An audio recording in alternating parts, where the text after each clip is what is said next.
मी आमदार अमित साटम, मान्य मनोज जरांगे पाटीलजी, आपण ज्या वेळेला मराठा आरक्षणासाठी पुढाकार घेतलात व उपोषणाला बसलात त्यावेळेला मला एक सामान्य मराठा म्हणून आपला खूप अभिमान वाटला.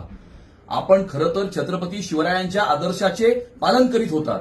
कारण छत्रपती शिवाजी महाराज ज्या वेळेला युद्धावर जायचे त्यावेळेला सामान्य जनता यामध्ये कोणत्याही परिस्थितीत भरडली गेली नाही पाहिजे असे त्यांचे आदेश असायचे. परंतु आता आपण शरद पवार साहेबांच्या नादी लागलात व कुठेतरी भरकटत जात आहात. इतर समाजाचा पाठिंबा जो आपल्याला मिळत होता आपल्या बोलण्या आणि वागण्यामुळे आता आपण त्यापासून कुठेतरी दुरावत चाललात असे मला वाटते. पण अजूनही वेळ गेलेली नाही. आई जगदंबेच्या चरणी मी ही प्रार्थना करतो की कपटी शक्तींच्या संमोहनातून आपण बाहेर पडावे. कारण आपल्यामध्ये गरीब मराठा समाजाला न्याय देण्याची कुवत आहे. खरे तर सगळे सोयरे पुढे आणायचे